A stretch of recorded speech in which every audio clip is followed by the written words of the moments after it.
আখিলৈ মই মৰম যাচিলো অসমৰে সন্তান হৈ ৰচনা ৰচিলো মোৰ ৰক্তৰে ভৰা মোৰ গানৰ কলম হলো অসমীয়া আমি চাও Joy friends welcome back to my YouTube channel আৰু আজিৰ ভিডিঅ'টো মানে সম্পূৰ্ণ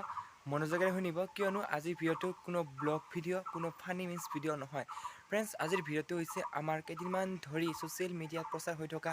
সুমিলা ronghangpi নামৰ 12 বছৰীয়া এই ছোৱালীজনীৰ লগত আৰু ফ্ৰেণ্ডছ আপোনালোকে অলপমান মনোযোগেৰে শুনক কাৰণ আমাৰ নিচিনা সমাজত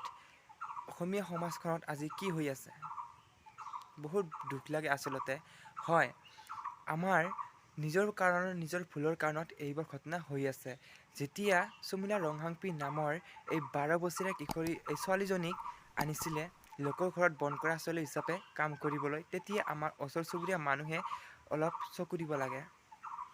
কিয়নো মই কোৱা নাই যে ওচৰ চুবুৰীয়া ঘৰৰ মানুহবিলাক বেয়া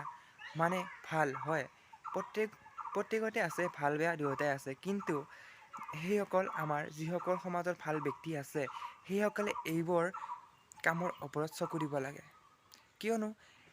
সুমিলা ronghangpiৰ বয়স মাত্ৰ 12 বছৰ এই 12 বছৰ বয়সত ঘূৰি ফুৰি খেলা ফুৰা কৰা ছোৱালীজনীৰ লোকৰ ঘৰত কাম কৰা ছোৱালী হিচাপে আনি এইটো কি কাম কৰিলে আপোনালোকে নিজে কওক মই ভাবোঁ মোৰ এইটো ভিডিঅ' আপোনালোকে প্ৰত্যেকে এটাকৈ শ্বেয়াৰ কৰি দিব কিয়নো আপোনালোকৰ এটা শ্বেয়াৰে মানে এই ভিডিঅ'টো মানে কামত দিব আৰু মই ভাবিছিলোঁ এই কথাটোৰ ওপৰত মানে মাত নামাতিম কিন্তু এই কথাটোৰ ওপৰত মাত নামাতি মই থাকিব নোৱাৰিলোঁ কাৰণ মই এজন অসমীয়া আৰু মই অসমীয়া হৈ এই কথাটোৰ ওপৰত মাত মাতিব লগা বাধ্য কৰালে আচলতে সুমিলা ronghangpi ন্যায় লাগে আৰু দুখীয়ে উচিত শাস্তি পাব লাগে বাৰু ফ্ৰেণ্ডছ আজিৰ ভিডিঅ'টো বেছি দীঘলীয়া নকৰোঁ যদি ভিডিঅ'টো আছে ফ্ৰেণ্ডছ ভাল পালা তেনেহ'লে চেনেলটো অৱশ্যে ছাবস্ক্ৰাইব কৰিব আৰু ভিডিঅ'টো যিমান পাৰে সিমান শ্বেয়াৰ কৰি দিয়ক যাতে প্ৰত্যেকজন মানুহে সচেতন হয় আৰু আমাৰ আজিকালি মানে ভণ্টি বাইদেউহঁত মানে বাহিৰত ওলাবই ভয় লগা হৈছে কিয়নো এই নৰপিয়াছৰ কাৰণে আমাৰ সমাজত এনেকুৱা অৱস্থা হৈছে এই নৰপিয়াছক ধুই একদম মানে